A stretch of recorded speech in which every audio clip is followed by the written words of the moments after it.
It's a stormy night and in a hotel, a young couple lays in bed holding hands as they take a new illegal upper called Synchronic. While they wait for the fun effects to start, the man leaves the room and takes the elevator, and in only a few seconds they both start seeing things. In the bed, the woman watches how shrubs and plants appear in the room before the walls fade away and a tribal man appears as well. Now the woman finds herself in the middle of a dense jungle, and as the man comes closer, she notices a snake coming toward her too, making her scream. In the elevator, the man sees the walls disintegrating and a desert wasteland appearing in front of him. When the elevator floor suddenly disappears, the man finds himself falling onto the sand.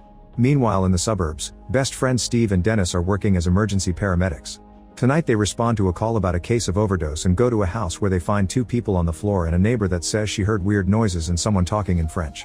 Dennis tends to a bleeding man who is still alive, discovering a bleeding exit wound on his back.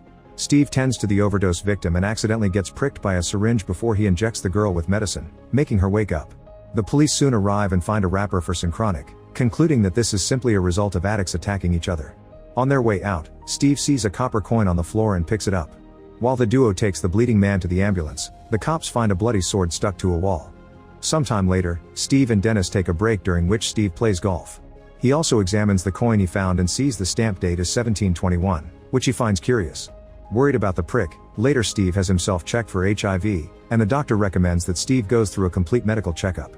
The following day, Steve goes to his friend's family picnic to celebrate Dennis's daughter's birthday. Steve sees Dennis' eldest daughter Brianna sitting alone on a boulder and decides to approach her, knowing that Brianna sees him as the cool uncle. Brianna tries to tell Steve about what she's currently going through, but she is interrupted by Steve's phone call. That night at work, Dennis and Steve make their way to the latest emergency, which includes somebody having burned to death. Officers inform them that they're unsure how the victim died because they saw no other signs of fire nearby. They did find an empty Synchronic wrapper as well as an out-of-place doorknob that has melted. Some time later, Steve gets a brain scan at the hospital and discovers he has a tumor, which leaves him shaken. Afterward, Dennis and Steve go to their next case, which turns out to be the couple at the hotel. The woman has a snake bite on her knee and is in a state of shock, only speaking to mutter her boyfriend's name. They find another Synchronic packet at the scene, and the animal control worker tells them they've searched for the snake to no avail.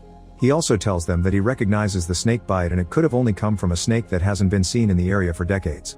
Then Steve finds a bag from the shop where the victim got the Synchronic. At that moment, the hotel caretaker tells them he heard a loud bang from the elevator shaft, so Dennis goes to investigate. When he opens the elevator doors, he finds the woman's boyfriend at the bottom of the shaft, dead but still looking happy about it. On their way to the hospital, Dennis notices Steve taking medicine more frequently. Steve meets with his doctor, who tells him that the tumor is cancerous and affects his pineal gland. There aren't exact numbers, Steve may have 6 weeks left or several decades. It depends on how he'll react to the medication and therapy. Later, Steve considers telling Dennis the news but decides against it. Dennis plays basketball with Brianna, trying to connect with her. He's worried that he may have become a little distant as a father, but Brianna tells him that she's not going through anything terrible, she's just worried that she still doesn't know what to do with her life. In the evening, Dennis meets Steve at the bar and gifts him a lamp for his birthday.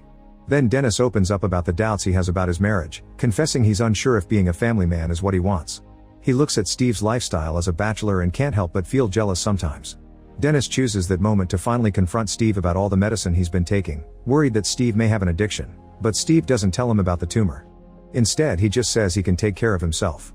The next day, the duo arrives at a house party after another call about an overdose and they find two teenagers. One is dead on the floor and the other is speaking incoherently. They ask her if there are others, and she says a girl named Brianna was with them. Terrified to hear his daughter's name, Dennis calls his wife and learns that Brianna isn't at home, confirming it's his daughter who has gone missing. Now that a loved one has fallen victim to Synchronic, Steve decides to visit the shop that sells it and buys all the remaining packets. A man sees all this and follows Steve to his car to offer to buy the Synchronic from him, even offering much more than the store's price. However, Steve tells the man off and drives away. At Dennis' house, he and his wife are contacting the authorities and printing out flyers for Brianna. The wife is devastated, always thinking they aren't doing enough. That night, Steve is lying in bed with his dog Hawking when he suddenly hears a noise coming from the living room. Taking a bat with him, he goes to investigate, and when he opens the closet he finds the man from the shop. Steve threatens to beat him, but the man confesses he was the one that made Synchronic. His name is Dr. Kermani, he works as a chemist, and he has been trying to buy back the Synchronic that is being sold all over the country. His job consists of making synthetic uppers by changing the molecular structure of legal medications and turning them into something that mimics illegal substances. Synchronic was supposed to be a simple way to have fun, but he accidentally made something that allows people to travel through time. Apparently Synchronic distorts the fabric of space-time, allowing people to cross to different periods. Because it impacts a person's pineal gland, adults with a developed pineal gland can only appear as shadows or ghosts in the past, but younger people with an underdeveloped pineal gland can travel entirely and even get stuck in a different time. Kermani has been spending his time tracking down all the Synchronic to destroy it, and the shop had been his final stop. Skeptical, Steve tells him that he flushed the Synchronic down the toilet and orders Kermani to leave. Believing all Synchronic had been eliminated, Kermani leaves, but it's then revealed that Steve didn't flush the Synchronic, he actually only threw them in the trash.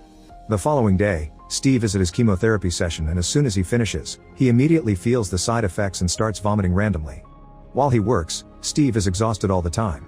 Suddenly Dennis gets a call from the hospital, informing him there's a missing supply of morphine. He immediately suspects Steve because he still doesn't know about the tumor and he has noticed the changes in Steve's health. Soon they get another call about a man with a broken leg, and when they arrive at the location, they discover the victim speaks a different language. They still start treating the man, and Dennis begins giving Steve instructions. This annoys Steve and he says he knows how to do his job, but Dennis replies he doesn't, implying Steve came to work after consuming morphine. As they head out, they get into an argument that starts with a few insults but soon escalates into throwing fists at each other, so the ambulance driver has to break them apart. Steve leaves, going home alone. Later that night, Steve examines the coin he got from the crime scene, and the sight of the date convinces him to try Synchronic. Only a few minutes need to pass before bright lights begin filling the living room, and when he turns, he sees a swampland slowly appearing around him as his living room walls disappear. Eventually the living room disappears completely and Steve is left in a swamp. He looks around, smelling and touching everything, barely believing what he's seeing.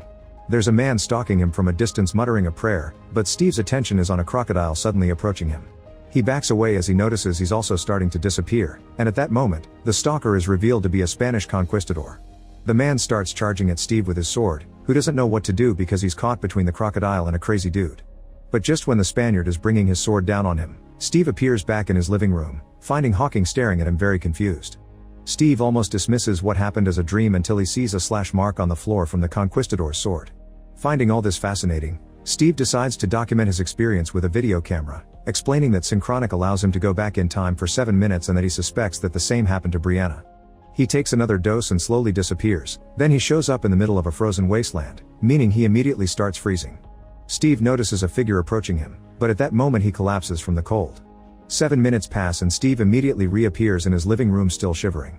He reaches the conclusion that the time period he gets to visit is dependent on his location in the living room, so he tries again in the same spot. This time he puts on a coat and carries some firewood. When he shows up at the frozen landscape, he manages to start a fire and watches the figure approaching him and pointing a spear. When the person is close enough, Steve finally sees he's a caveman. He touches the caveman's spear, and once the caveman lowers it, Steve offers him a seat. The men sit across from each other for a moment while the 7 minutes pass and Steve slowly returns to the present. The following morning, Dennis and his wife are having more trouble with their marriage, because Brianna's disappearance has made their already existing problems worse. Meanwhile, Steve hears from the radio that Dr. Kermani has ended things for himself. Later that night, Steve thinks about the fact the paramedics found the copper coin, the sword, and the doorknob in the houses they visited, meaning he should be able to carry things too. Deciding to experiment, he takes another Synchronic and as he starts disappearing, he embraces Hawking. He successfully brings Hawking back with him, but unfortunately they've arrived at a period where most of the population is incredibly racist. They've popped up in a house where a man chases them out, so Steve and Hawking run away, only to find everyone in the town looking at them in the same way. 7 minutes pass, but to Steve's shock, he doesn't disappear. He decides to return to the house where he and Hawking appeared in, taking another Synchronic before sneaking inside. Sadly, the man discovers them and calls his friends, who appear in very infamous white drapes. Chaos ensues in the living room, and Steve gets separated from Hawking.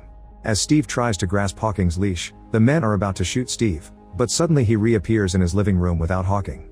At that moment Steve hears Hawking whimpering and runs to the window, only to see Hawking slowly fading away. This incident helps Steve reach two conclusions. If 7 minutes go by and you are not at the place where you first appeared, you'll be stuck in the past, and he needs to grab the object he wants properly because he only brought back Hawking's leash. The worst part is that he can no longer retrieve Hawking because he doesn't have enough Synchronic left. Afterward, Steve decides to go to the university dorms where Brianna went missing. Earlier, one of the teenagers in the incident said Brianna was seen sitting at a spot before disappearing, and Steve tries to travel at that exact location. He ends up in the middle of a forest where several men conduct a ritual and mistake him for a spirit they've summoned. They immediately swarm him, and Steve begins running away in the direction he came from. Fortunately, he's able to grab a lawn chair and gets transported back to the present with no issues. At that moment, the teen who told him about Brianna shows up and clarifies that Brianna had wandered off. She didn't actually disappear from that specific spot. Sometime later Steve meets with Dennis at a bar and Dennis confesses that he may be getting a divorce. He feels guilty about not fulfilling the promise he made to his wife on their wedding day and explains that she's loved him unconditionally, but he doesn't think he has been returning the love.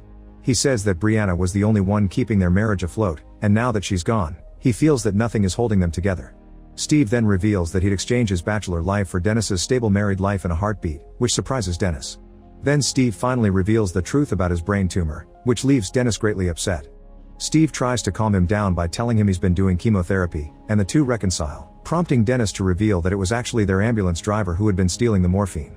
Later at a cemetery, Steve shows Dennis video footage of the evidence of Synchronic's effects, which leaves Dennis worrying about Brianna being stuck in the past. Then Dennis realizes that Brianna may have left a message for them to decipher in the present, which makes Steve remember the small boulder at the park where they had sat together.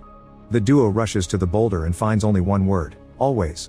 This must be where Brianna disappeared, so with only 2 pieces of Synchronic left, Steve decides to go back for her. This time Steve gets transported to the American Civil War, and there are bombs and gunshots going off all around him. Steve immediately runs to a bunker and finds a mound of dead soldiers as he keeps calling out to Brianna. He has no choice but to crawl through piles of bodies until he finally hears Brianna calling him back. The two of them finally reunite and Steve gives Brianna his last Synchronic, explaining that they have to reach the boulder in 7 minutes or else they'll be stuck in the past forever. The duo starts running toward the boulder, only for Steve to get shot. Brianna has to help him move, but at that moment a random soldier appears and calls Steve a slave as he holds them at gunpoint. This causes Steve 7 minutes to run out, meaning he's stuck in this time period. However, he still can save Brianna, so he makes a plan. When he sees mine in front of the soldier, he baits the man to get him to step on it, but unfortunately the soldier steps over it as he gets ready to shoot. Suddenly Brianna disappears and a massive explosion shakes Steve and the soldier, causing the man to lose his balance and step on the landmine, which explodes him to pieces. Steve then rises to his feet and sits on the boulder while in the present time, Brianna reappears and reunites with her father. Then they see Steve appearing ghostly on the boulder before fading into nothing, stuck in the past. Make sure to subscribe and turn on notifications so you can watch more videos like this. Thanks for watching.